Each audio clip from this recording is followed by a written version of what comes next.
Hello, everybody. This is Aditya from the Foundation for Democratic Reforms, and today I'm sitting with Dr. JP to try and understand the roots and reactions of the rising Marwari go back issue in Hyderabad. Hello, Dr. JP. Hello, Aditya. Sir, first of all, what seemed like a small parking issue has snowballed into this huge communal division issue in Hyderabad. So this is the first question is a two-parter for you, sir. First of all, do you agree that this was a very normal local issue which the police could have handled? And then why do you think the reaction has been so large and so huge then? First, Aditya, that we have to discuss this issue in the 21st century, in the 2025, some 75 years after the Constitution was promulgated, is a deep source of pain for all of us. That means our sense of nationhood, citizenship, constitutional rights, and freedoms. While we pay lip sympathy to them, they have not been internalized, not only by the people, but by the people who matter. Because agitations like this do not happen spontaneously. There are some people propping it up.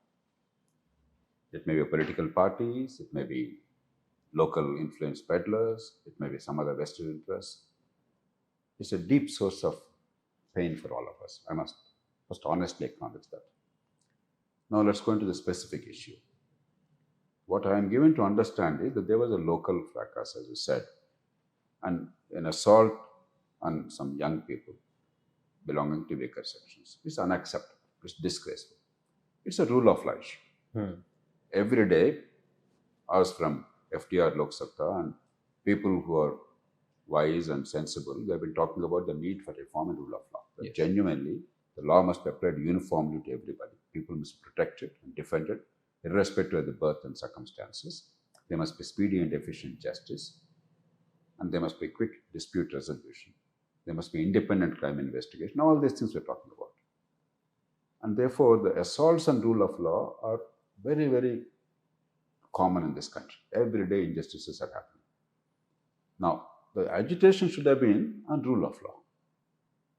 How the accused is protected and how the victim is penalized. In this case, I think victim is victimized further. Yes. Cases were filed against the victims. That anger is boiling over. So, the first reason is seemingly trivial incidents are becoming big because the people in general are feeling aggrieved and agitated. Their grievances are not addressed. Might has become right. So until a certain issue comes up which catches the imagination of the people, it doesn't become a big enough issue to capture media attention. But basically, we're in a powder keg. In a country where there's no rule of law, where urbanization is increasing, where many marginalized sections with low skills and low wages and no influence, they live in cities, they feel insulted, neglected, and discriminated against. So the larger picture, if you don't address, problems like this will multiply. So far, we've been lucky. If you look at India and compare it with, let's say, a country like the United States, good or bad, we keep referring to the United States as the example. The crime rate is much lower in India. Not because of the Indian state or the police forces or the justice system. Because as a culture, strong family values, everybody knows everybody else. And people behave well because of the social controls, invisible social controls. True. Now, if I behave badly, what will my khandan think, my parents think? How do I save my face? Now, it's these considerations, the social values and the social controls that are keeping peace in our country. But the social controls work only in rural India, largely, where everybody knows everybody else. In urban India, with anonymity, social controls become weak. And therefore, you can see increasing crime in urban areas, sometimes horrific crime and fear. So unless we strengthen the institutions of rule of law, make them effective, make them apply uniformly to every citizen, and give them the comfort and protection irrespective of the birth. And that requires a lot of hard work. Unless we do that, India is going to face increasing turmoil, small issues going out of control, becoming big agitations. And each one we are addressing as a separate issue of law and order. Yes, of course, each issue is a law and order issue. But more than that is underlying factors. If you don't address them, you'll have perpetual law and order crises. So you talk about these underlying issues, and I want to bring the specific incident in picture now. Hyderabad as a city has always had an inclusive character. It has been known to be acceptive of all different people from different communities, different religions, and all of that. But at the same time, the state itself of Telangana has been formed on a long struggle of self identity, right? So, where do you see this balance then? How can a state and city be inclusive and yet be sort of assuring of their own identity? Will there always be a perpetual fear of cultural dominance? As far as Telangana is concerned, I can say with a very high degree of confidence that the fight for a separate state is a political one. And people of any region have a right to say, we want to have our own, within the Indian Union, we want to have our own state, our own local unit of administration, which we control. This is what democracy is. And it's a give and take negotiation. But it's never anti other people. While sometimes some of the politicians and leaders might have used language which is somewhat objectionable, on the whole, it was peaceful. It was within the framework of Indian Union. And if you see post-partition of the state, post-division of the state, the Andhra-Telangana Gulf completely disappeared. We must give full credit to the parties in governance, whether it's Congress party today or TRS earlier or other political parties. They acted with enormous good sense and restraint. And there is no discord between the peoples of the different regions. So I don't believe it's because of the separatist agitation of Telangana state that there's any sense of isolation or any sense of xenophobia within the Indian context. Because Hyderabad and Telangana have been always welcoming of the rest of the people in the country. Being at the heart of India, in the Deccan, from north and south, throughout history, language, culture, religion, tradition, everything is completely mingled.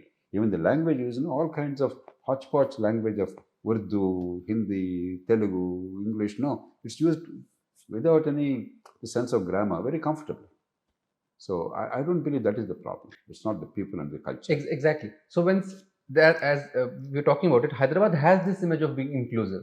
Then incidents like this, don't they hamper the image of the city, which is known to be inclusive? True. Anywhere, for instance, Mumbai is a very pan-Indian city, but the moment in some pockets you have this problem, it certainly hurts the image of the city and it undermines the morale of the country itself. But look at this. Some of what I'm saying is a conjecture, some based on what is happening in the country. The conjecture part. World over, there is generally mistrust of the merchant class. It's getting better now, but throughout history, as people emerge from agrarian societies to mercantile and modern societies of commerce, there's always a mistrust of the merchant. Merchant is urban, merchant is trading. There is a mistaken assumption across the world in traditional societies that trading is something wrong. That trading is not creation of wealth. Only production of goods is creation. True. And trading is arbitrage. Somebody is benefiting. Even the American Secretary of Treasury recently said Indian enterprises are indulging in arbitrage in dealing with Russian oil, as if arbitrage is a bad thing. America always does it. Entrepreneurs always do it. What is arbitrage? I buy at low price, I sell at high price. Yes. Basically, I am meeting the supply and demand. Yes. So trading class is not an enemy class. Without traders, the producer and the consumer are isolated. There is no economic activity. There is total stagnation and poverty. And this only economists understand, and increasingly people who are tuned to modern businesses understand. But generally, traditionally, there is a prejudice against traders. That's why you take the West. In general, there is some degree of antipathy to Jewish people. Yes. Anti-Semitism. While there may be cultural factors, much of it is based on this economic factor. Merchants of Venice, Shylock, what is it? It is nothing but a great deal of prejudice against the Jewish people.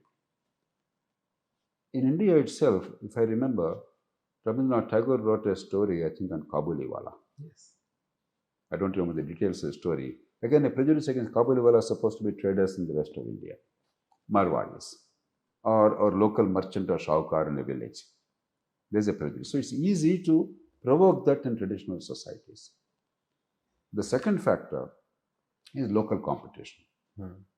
Now, if Aditya is doing a better job than me, and therefore my market opportunities are affected, I'm not able to grow as much as I want, It's easy for me to provoke animosity against Aditya, saying that you come from this language, that caste, that region, that religion, something. Because no, it's easy to always blame somebody else and convert a discussion into them versus us.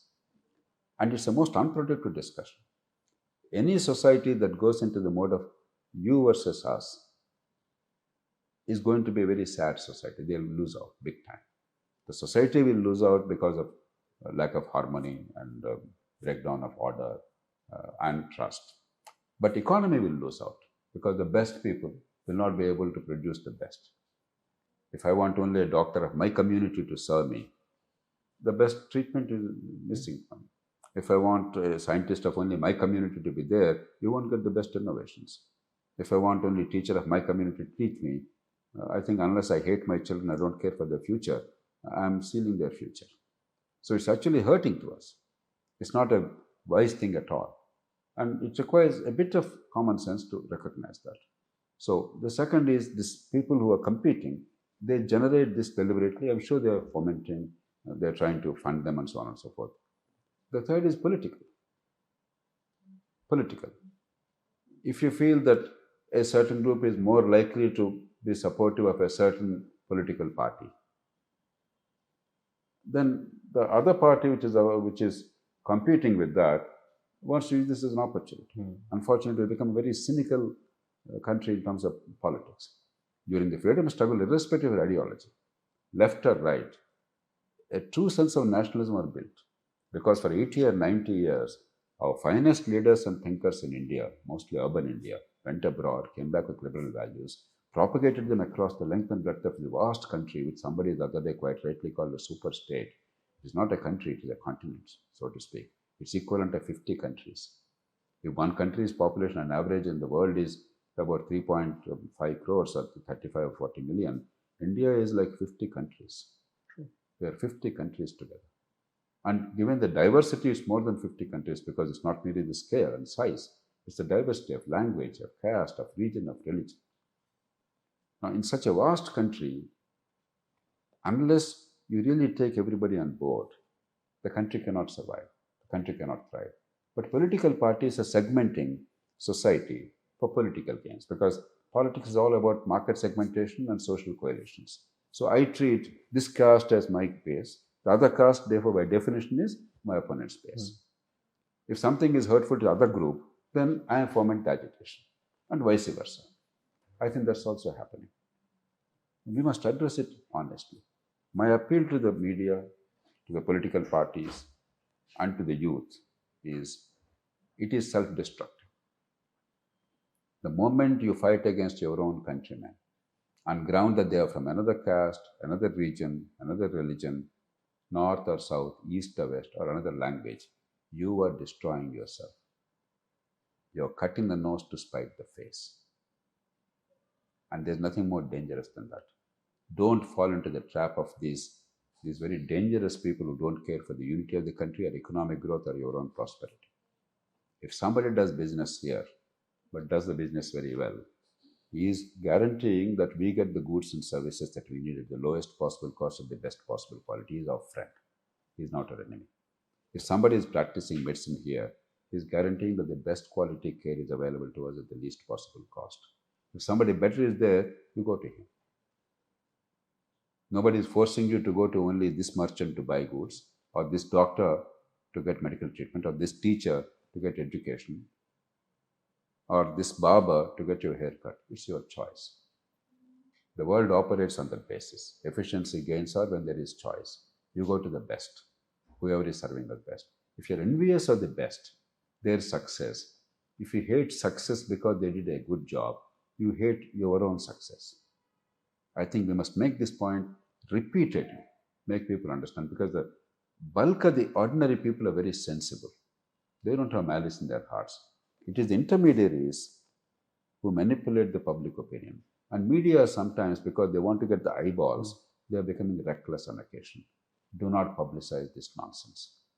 Bring sanity.